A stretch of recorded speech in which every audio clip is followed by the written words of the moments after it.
What's up, folks? This is Eli. I'm back with another CR250 video. I know the last video was a little bit boring. I just kind of walked you through, showed you how bad this thing really is, and I cleaned it up a little bit. You can tell now that it's daylight that it's a little bit cleaner, but today I've got something a little bit funner for you because I got a little bit of input saying my last video is too boring for you. But to start this video off, I've got a bunch of parts on the way and a bunch here in my shed, but this back tire has got to go. So I hope y'all like burnouts. Y'all stay put.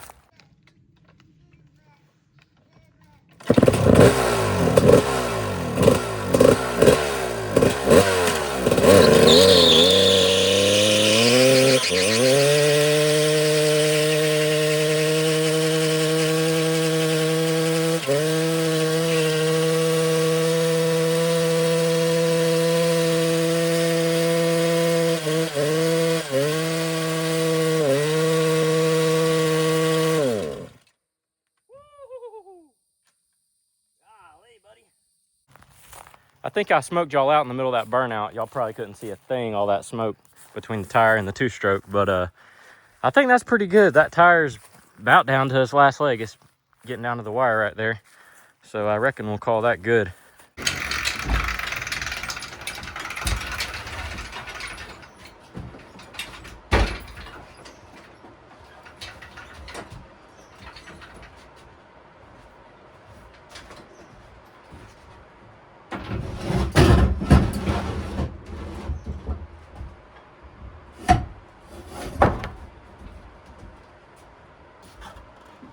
All right, the first item of business, we're gonna get this chain off.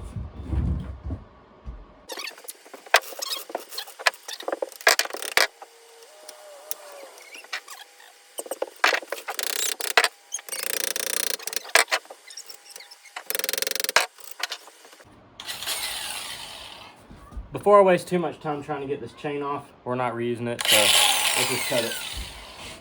Make my life a little easier. Hold up. Safety first.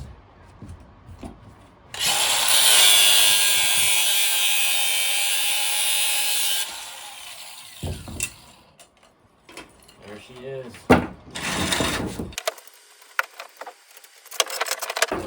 Trash.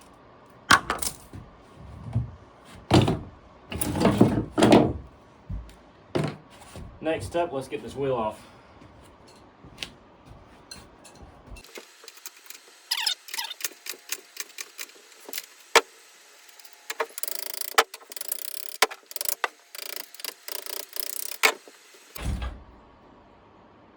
Oh, bro. It's got weave in the axle. What's up with that?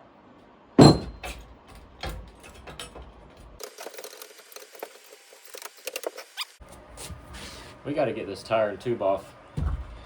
It's old and hard, so I'm just gonna use this angle grinder again.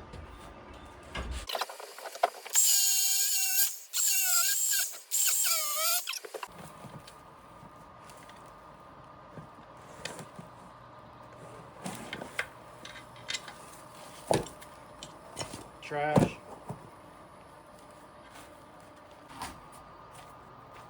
I seem to be collecting a bit of trash, so I went ahead and grabbed this so we can keep things organized. Yoink.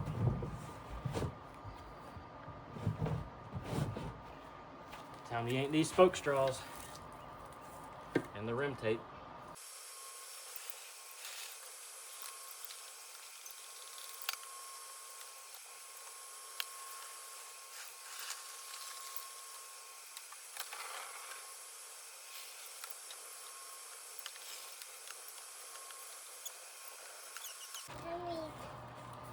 Got all the spoke straws off.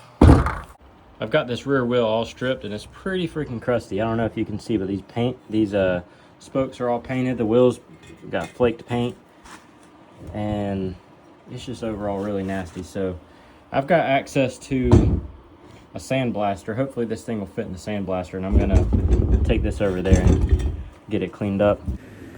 All right, now that we got the back wheel off, it's time to get this swing arm off.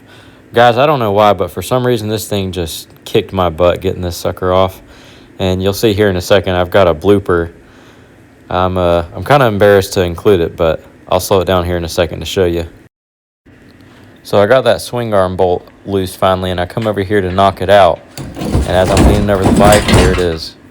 Knocked the whole thing over. It starts spilling gas, and it was just a mess. And then I had to manhandle it back up onto the stand. I mean, it's arm day, so I can't really complain.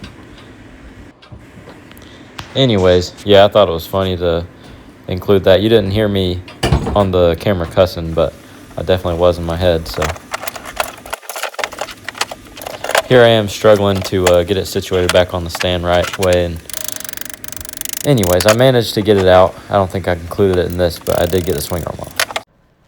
So back to this wheel over here. As you can see, I got it all cleaned up with the sandblaster, and I'm putting a new tire on it right here. But I've got some pretty bad news. This wheel that I spent all this time sandblasting and putting this tire on is actually for a Yamaha YZ. So yeah, whoever had this bike before me really had it rigged up. The axle isn't the right size, the spacing doesn't really line up. And I never really noticed it before because I just assumed it was because one of those spacers for the axle was missing. But yeah, this is not gonna work for me.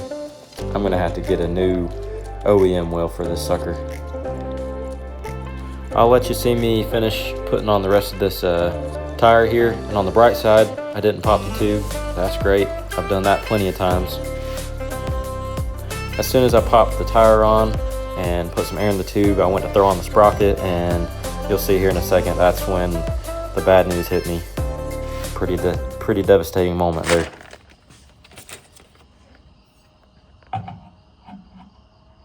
Bruh, you're kidding me. You're effing kidding me. Damn it, Bobby.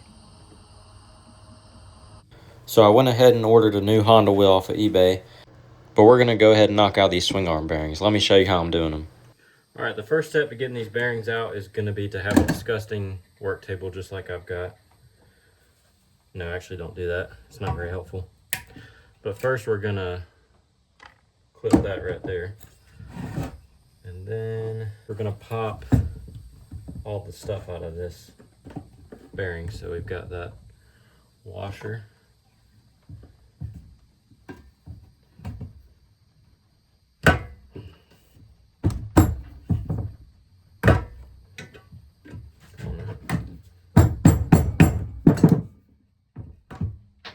We've got that seal that went somewhere, but that's okay because I've got new ones coming. That just shot across the shop.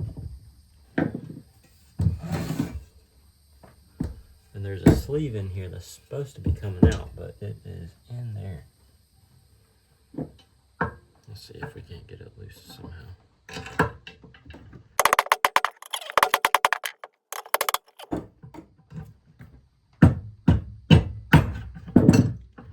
We're gonna wanna hang on to these because I don't know if my kit comes with them or not. So we'll stick that up there. And let's keep popping the rest of everything else out. There's your thrust washers, or one of them. 2, 3. Oh. Just look how crusty those are. And that bearing in there. Can you see how gross that looks? Yeah, pretty nasty. Right. Get this side seal out. And then what I'm gonna do is just wipe it out real good with this rag.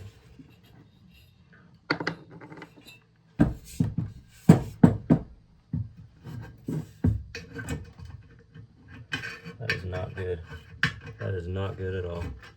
I don't know if you can see, but there's a hole all the way through the little lip of this.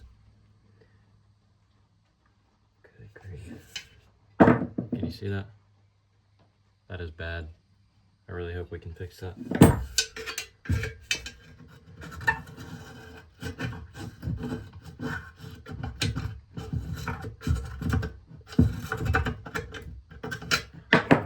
And I didn't do this on the last one, but this might help.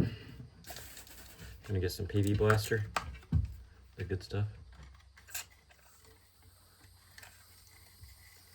This might help it slide out a little bit easier.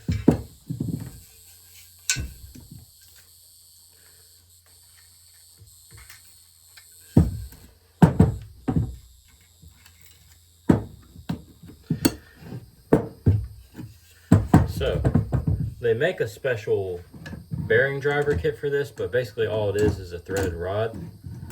And me working in construction, I see this laying on the ground all day, every day. It's just unit thread, all thread, whatever you want to call it. And so I think you get the idea of what I'm going to do here. But I'm going to finagle a little press to press these bearings out. I'm going to shoot that through. This is going to be my press socket. It's going to sit right in there. It's a size 21.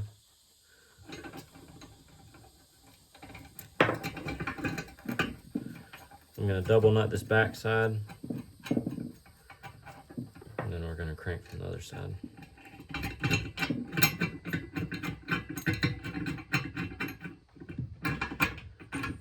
And this socket right here is just going around my lip. It's not going inside. Oh, too much.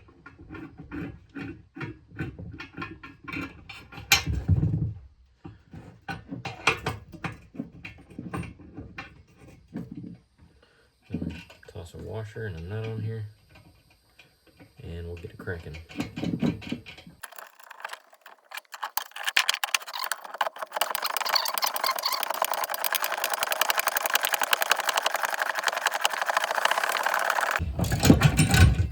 There she is.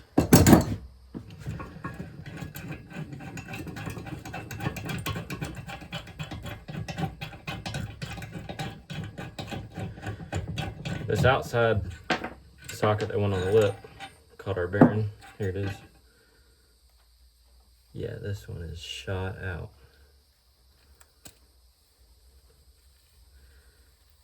Yeah, she's gritty, and it don't even really spin. This was the worst side. The other one was actually all right, but yeah, that's bad. Guys, this project's been taking so long that I got a freaking bird trying to make a bird nest in my airbox. Heck no, man, we can't have that. What I'm working on today, I'm waiting for swing arm bearings to come in, but what I'm working on today is up top, we got some work to do here. Right here, I've got a new set of bars, some mica, I actually don't even know how to say that. Got the bar pad for it, some new grips, new cables, clutch and throttle cable. This is my clutch adjuster, and that's the new brake lever. I thought I had a clutch lever, but maybe it's in this box. Let's see. And then I've also got a bolt kit, so maybe we'll put some of that up here. Let's get rolling.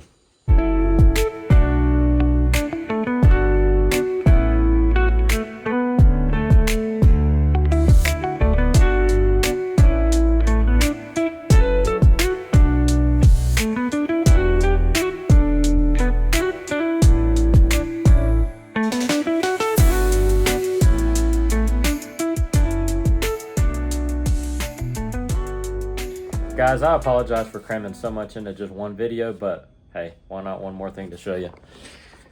I'm out here on a work trip in the city, and so I had to bring along some dirt bike parts to be productive. You know how that goes. Toss them in my tool bag and finally got around to them. Here's my rear brake. I got some, dang, you can't see them. There you go. I got some fresh new pads in there, and I rebuilt this rear brake cylinder, so she's ready to go. Here's the carburetor. I cleaned it up. It was really greasy and nasty, but it's a little bit better. Surprisingly, I didn't have any clogs in the jets or nothing, but this is a little bit concerning. Here's my slide. I don't know if you can see all these chips and chunks out of it. So I hope those didn't end up in the motor. Oop. Anyways, I hope y'all like this video and that y'all are enjoying following along on this process, even though I take forever. Hope y'all enjoy it. We'll catch you next time.